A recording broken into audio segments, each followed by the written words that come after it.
but see, I mean, to me, when you take this, I mean, okay, first, soldiers as superheroes, it's not new. And I guess what I take the most I'm most objection. Take two. The thing I object to the most, what I find most objectionable, is that because it's a Mark Millar production, and now because if Mark Millar writes it, it's going to be awesome. I still can't get over how Kick-Ass right now is being hailed as going to be the most incredible superhero movie ever when this thing gets made. That comic is awful. We're talking Moriarty on Ain't It Cool News, practically spooked all over himself, talking about the screenplay to Kick-Ass. And I don't even like the book. The book to me is also incredibly simplistic. Mm-hmm. Juvenile. Does it? Okay, Mark. Let me ask you this: how much actual experience do you have with inner city street gangs? I actually have quite a bit of experience with inner city street gangs. Okay, I work with inner city street gangs. Some of the ways that these kids are portrayed in the comic book are just completely ridiculous. Completely ridiculous. You know, and the only in either case, I just get annoyed because if I wrote it, is it going to get optioned for a film? I'm not going to toot my. You and I could write this book better right now. I think. I think so too. You know, but again. Because Mark, you're really not putting any Mark Millar's name on a book it. is a big detractor to me. The only reason I bought it was because Tony Harris is drawing it.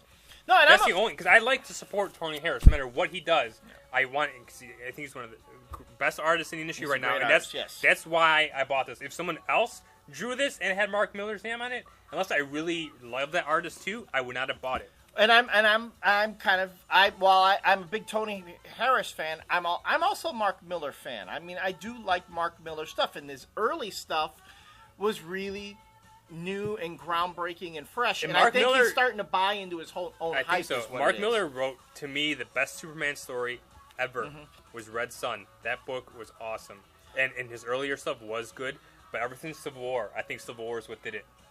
It's gone. His stuff's gone completely flat, and I'm just really, now it's getting to the point where I'm not surprised by what he's doing in books. I mean, like, okay, Fantastic Four. You told me to read it. The Future Shock learned a startling story of how the world ends. I'm going to tell you right now, right here, this page, when I read Death of the Invisible Woman Part 3, I already knew what the ending to the issue was. I had already figured it out. Mm-hmm.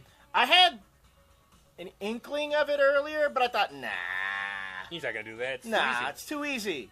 And yet, when you get to the end, I was like, some bitch. Come on. And I'm really, I like the fact that you were really hyped on this book when it started. You were really hyped on this book when it started because you liked Mark Millar. Yeah. And where are you now on those books? I'm dead. I mean, I'm dropping Fantastic Four. I'm dropping World War Heroes. I'm not reading it. 1985, after that first issue, I dropped it. I'm not reading it anymore. And I know I'm in the minority here. I'm one of the few people. I'm some will accuse me of being a hater or something. But the truth is, when you are a really good writer, I expect a lot more. In the last issue of Kick-Ass, there was a scene in the comic book shop where the kid brings us up to the counter. Oh, yeah, yeah. It's like, just Mark Millar jerking himself off in the comic. Yep. Oh, it's just a great concept. Oh, my God. It's about it. I was like, wow. Yeah. They mentioned that in Comic Book Resources. Wow. I think Rich Johnston mentioned that. Yeah, it's kind of like, I mean, I know self-promotion's a big thing, and a lot of where Mark Millar is right now is self-promotion. And, yeah, he caught lightning in a bottle, and now he's working it. And I do not begrudge a man making a living and doing what he's doing. But at this point, my entertainment dollar means something to me, and I'm not just I'm just not following the name anymore. I just can't follow the name anymore. And if anything, right now, this experience is showing me, in comics just as much as anywhere else, you can't just follow the Wachowskis and expect it to be an awesome movie. You can't just follow, a Spielberg or whomever. Names that used to be mean part and parcel meant something good, not so much anymore. And it's happening in comic books now, too. Just the names. Maybe Mark Millar shouldn't be writing so many friggin' books at once. I'm having a hell of a time writing the 2 that I've got right now. Because I mean, maybe it's for me, it's because I overthink it too friggin' much. And I'm really trying really hard. And then, of course, back to Xena versus Army of Darkness coming out in October. Some of you will go, what? How much thought was put into this? But it's just still, it astounds me that such a name, such a talent, and I just don't get where this is going. And yeah, that the editor, well, at Image, you basically get to do whatever you want, right? I mean, I guess. There's no real. It's your book. They publish it. Yeah, they just publish it, right? They did what? You pay like $10,000 or something to put the Image logo on it, and then, but yeah, this one with 1985, I don't know.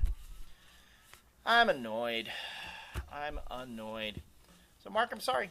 That's the way I feel right now. Anything else? No. Wow. Why is it that I'm the one who's ending on the annoyed downer bit?